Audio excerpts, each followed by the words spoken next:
So what's happened is that through the implementation of the Federal Reserve System, the government has become vested in these bankers, and they get their money from the bankers. And so then they impose a tax on us, which makes us more slaves, makes it more difficult for us to survive, right? Giving them more profits. And now what's happened is that through the Federal Reserve System, the bankers have pretty much taken control of our government. It doesn't matter Republican and Democrat anymore, because they're both the same. Neither one of them are talking about shutting down the Federal Reserve System or stopping the payment of taxes, you know, or any of the big issues that face Americans, right? So I had a friend, Nick Rockefeller, okay, who was one of the Rockefeller family, and he, when I was running for governor in Nevada, he came to me, introduced himself to me through an attorney, and we became friends. We started talking about things, and I learned an awful lot from Mr. Rockefeller. And one of the things that we used to talk about was the ultimate plan of the banking industry, what they wanted to accomplish. And the goals of the banking industry, not just the Federal Reserve System, but the private banks in Germany and England, all over Italy, all over the world, they all work together.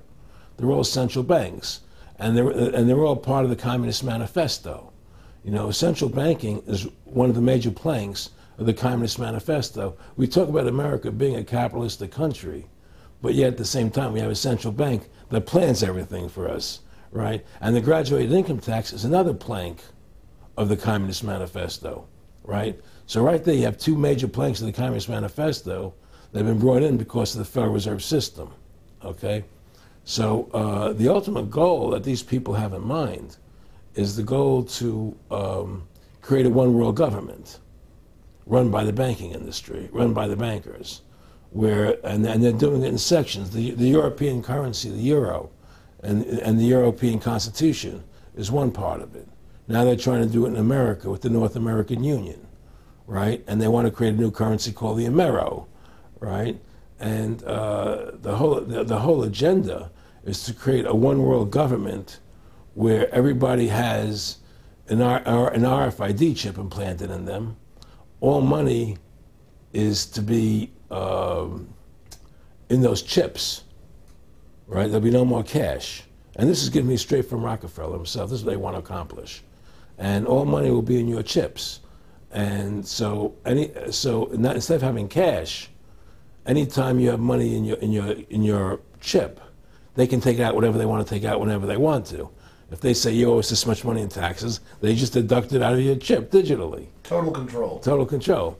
And if you're like me or you, and you're protesting what they're doing, they can just turn off your chip. And you have nothing. You can't buy food. You can't do anything. It's total control of the people. And that chip's connected to a database that has your purchasing records, what you do, what everything, you sell. Everything is in there, you know?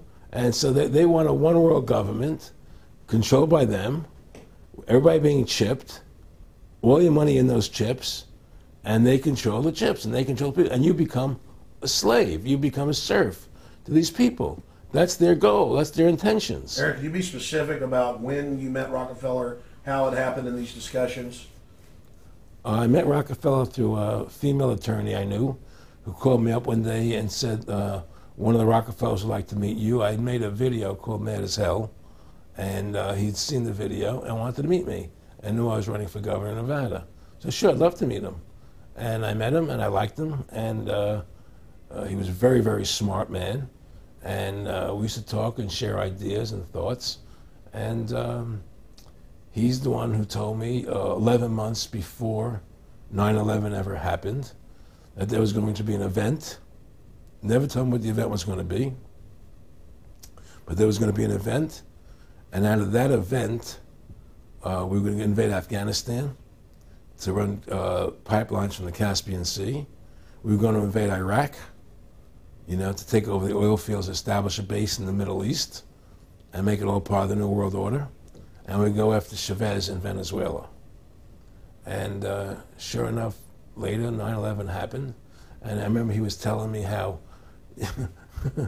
how you're going to see soldiers looking in caves for people in Afghanistan and Pakistan and all these places, and there's going to be this war on terror, which is no real enemy, and the whole thing is a giant hoax, but it's a way for the government to take over the American people. He told you it was going to be a hoax. Oh yeah, oh yeah, there's no question. He says there's going to be war on terror, and he's just laughing. There's no who are we fighting? I mean, why do you think 9/11 happened, and then nothing's happened since then? Do you think that our security is so great here that these people who pulled off 9/11, who were able to, can't knock down another plane? Come on, it's ridiculous. 9/11 was done by people in our own government and our own banking system to perpetuate the fear of the American people into subordinating themselves to anything the government wants them to do. That's what it's about, and to create this endless war on terror. And that's why and that was the first lie. And the next lie was going into Iraq, to get Saddam Hussein out with his weapons of mass destruction. That was the next lie. Now, specifically,